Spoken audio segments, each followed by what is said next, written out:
국군의 역할이 무엇인지에 대해서 근원적 질문을 저는 이를테면 여순 항쟁에서부터 한번 따져 먹어볼 필요도 있다. 자꾸 자우익의 그런 색안경을 끼고 이걸 뭐 이데올로기적인 그런 시각으로 접근을 하려고 하다 보니까 그 어려움들이 있는 거죠. 어쨌든 특별법에 의해서 국가 차원에서 최선을 다해주라는 것은 분명하게 부탁을 얘기해야 될 것 같고요.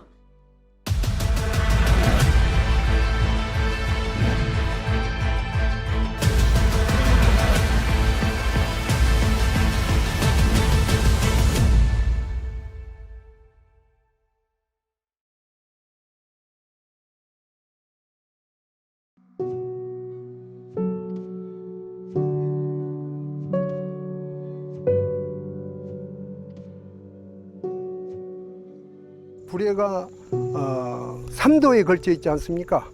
네, 경상남도, 전라북도, 전라남도 그렇게 있는데 지리산이 내서 이제 그 활동했던 사람들이 3도를 넘나들었거든요. 그 희생자들이 3도에가 다 있습니다. 특히 이제 그 합동 일용제 같은 경우는 사실 여수는 19일이 여수의 이제 가장 발발, 또 순천 같은 경우는 19일에는 순천이 관여가 안 됐잖아요. 20일이잖아요. 또 광양은 뭐 21일 이렇게 이제 그 여순에 관여된 첫 시발점이 날짜가 다 틀려요, 사실은. 그렇지만 여순이 10월 19일이 발발했기 때문에 그날을 기점으로 해서 합동 일용제를 지내잖아요. 그럼 이제 거기에 대해서 이제 무엇보다도 좀 합의하는 구조가 좀 돼야 될 것 같은데 그 합의 구조가 없다라는 거죠. 그래서 도에서도 유족들끼리 결정하십시오. 뭐 이거는 유족들이 결정할 문제가 아니거든요.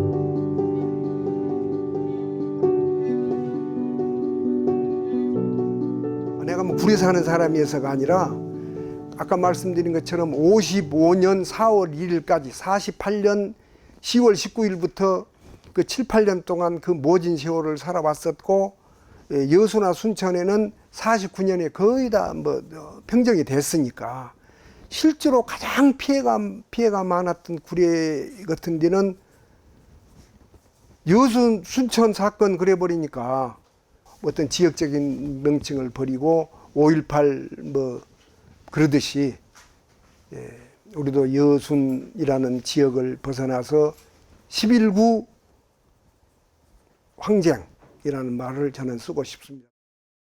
처음에 이제 5.18 민주화 운동을 하면서 강주 5.18 민주화 운동이었거든요. 근데 이걸 전국화 세계화 시킨다고 하면서 강주를 빼자 해서 5.18 민주화 운동이라고 또 했어요.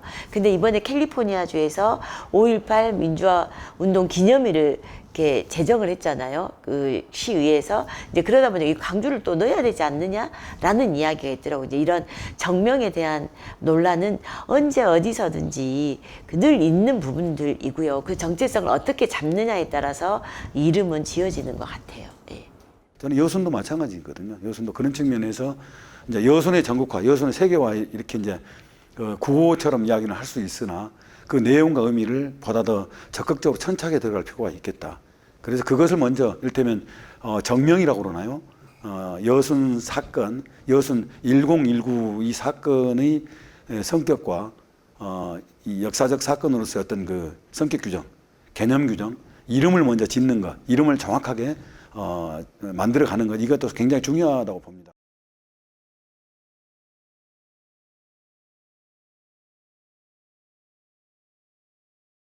이제 민중들, 이 14인대 군인들이 왜 이 명령을 거부했는가? 그다음 민중들은 왜 집단적 행위들을 할 수밖에 없었는가? 여기적 초점을 놓고 저는 연구하다 보니 이제 항쟁이라고 하는 겁니다. 그래서 첫 번째 사건이라고 만약에 부르게 된다면 이건 역사가 아니에요. 그래서 저는 사건이라는 명칭을 전혀 안 쓰는 겁니다. 여전히 그 여순 관련해서는 약간 색안경을 끼고 보는 분들도 계세요.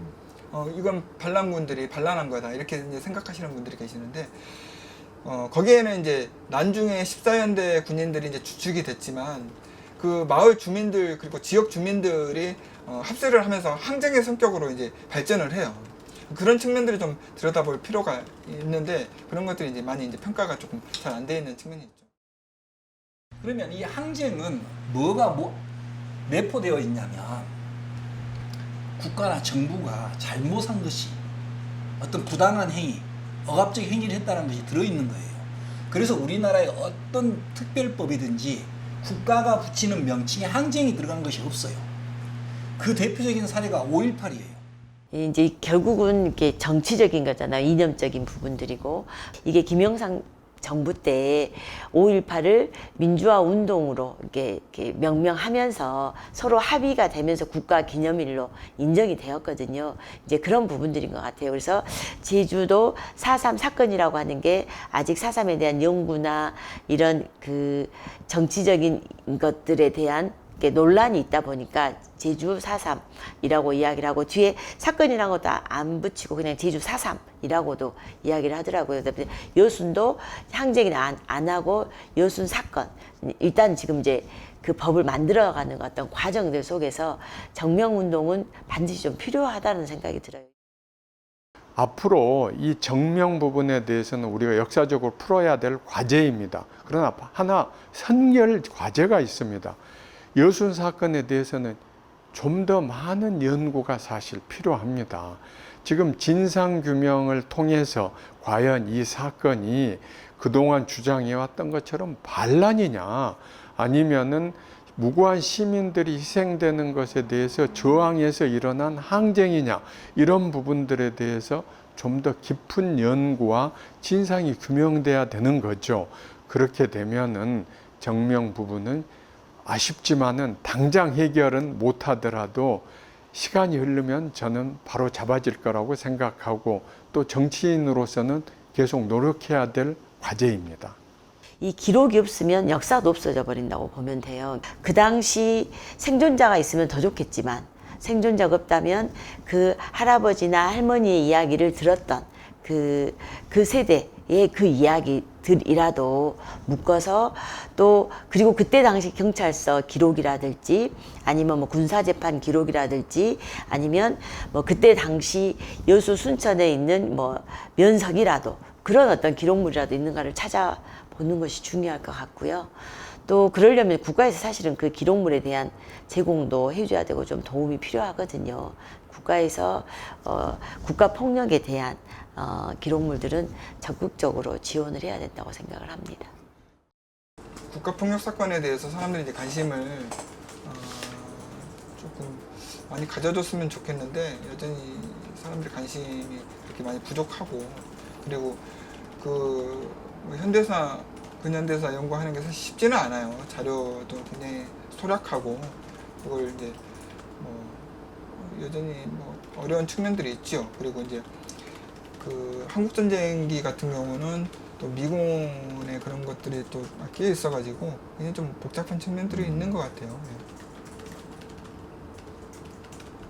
그리고 여전히 이제 그 이데올로기라는 게 여전히 우리 사이에 있기 때문에 그거에 대해서 역사를 그러니까 바른 역사를 우리가 연구를 하고 이것을 이제 진실규명을 하고 이런 쪽으로 생각을 해야 되는데 그것을 자꾸 자우익의 그런 색안경을 끼고 이걸 뭐 이데올로기적인 그런 시각으로 접근을 하려고 하다 보니까 그 어려움들이 있는 거죠. 친일파에 대한 청산이 제대로 되지 않다 보니까 계속적인 이념적인 갈등들이 연속되어져 온 것 같아요. 이제 그러다 보니까 이제 사실 5.18에 대해서 연구하는 학자들이 많이 있는 걸로 생각하지만 실질적으로 지역적입니다. 강주 전남 쪽에 있으신 교수님들 몇 분들 말고는 전문적으로 5.18을 연구하는 그 학자가 없는데 여순 사건 같은 경우는 더더욱 그러죠. 아직도 밝혀지지도 않았고 국가에서 법도 제대로 정해져 있지 않다 보니까 정말 그 여순 사건에 대한 애정을 가지고 하고 있는 몇몇 진짜 학자들만 계속적으로 연구를 하고 있는 상황이어서 국가에서 연구할 수 있는 그런 토대를 마련해 준다면 한국의 근현대사에 대한 연구 부분들에 대한 학자들이 좀 더 필요할 것 같고요.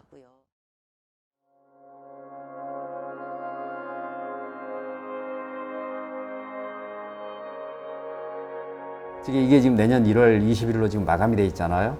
그러니까 지금 현재 사실조사원들이 우리 지역에서 지금 3명이 활동 중인데 이 3명의 일이 단지 그냥 신고를 어쨌든 더 신고 숫자를 늘리게끔 이건 뭐냐면 그 지역의 진실을 규명하는 것의 문제가 아니고 각각 피해자 당사자들의 그 해당 사항들을 정리해서 그걸 유족으로 인정받게 만드는 일련 뭐 이런 정도의 작업에만 지금 천착돼 있고 그것마저도 다 하지도 못하지만 그러고 있는 활동이라서 이 활동의 폭을 좀 더 넓혀서 각 지역이 이번에 지역에서 있었던 과거의 그 비극적 사건을 제대로 좀 기록할 수 있는 그 시간적 여유를 줬으면 좋겠다.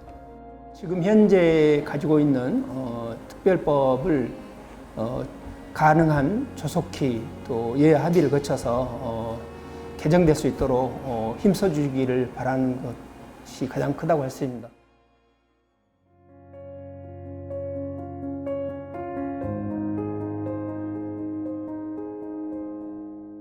유족이 제가 항상 부르짖는 말이 유족이 되고 싶어 됐던 것은 아니고 그러므로 나는 죄인이 아니다.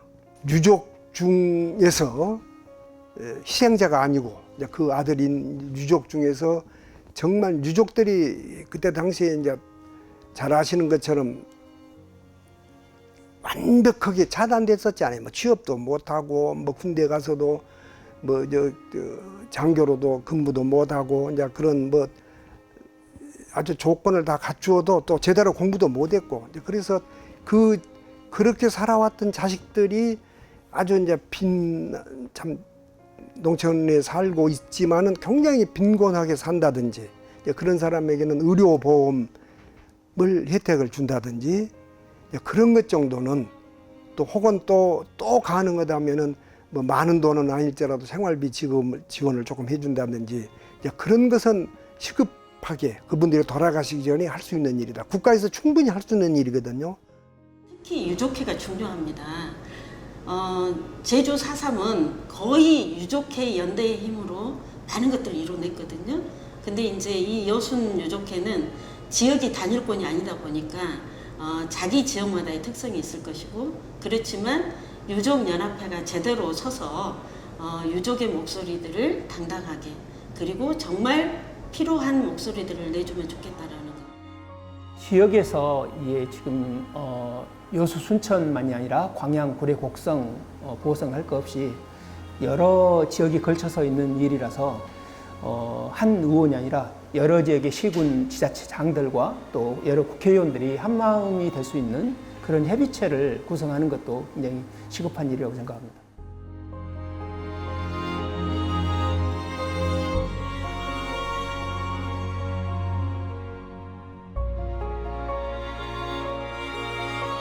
정말 이 문제를 단순히 유족들의 비극의 역사로만 받아들이는 게 아니라 우리 자식들을 위한 미래 사회를 열어가는 데 있어서 이 역사의 교훈은 무엇이고 이 역사를 어떻게 규명하는 게 필요한가 여기에 대한 인식을 정말 잘해줬으면 좋겠다.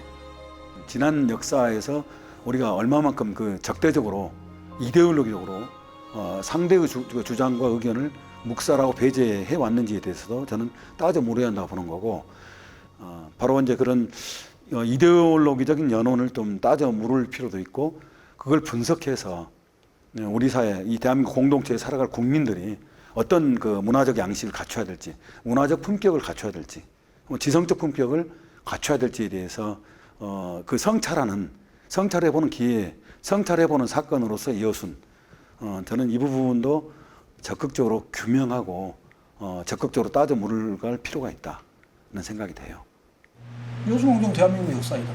역사라는 것은 사실관계를 지속적으로 해명하는 거예요. 사실관계를 계속 해명하고 그 해명 속에서 해석을 해가는 거예요. 그렇다고 한다면 좀 더 말을 만들어 본다면 여순왕정은 부당함과 불의에 맞선 대한민국의 민주주의 역사이다. 민주주의라는 건 부당함과 불의에 맞서는 거거든요.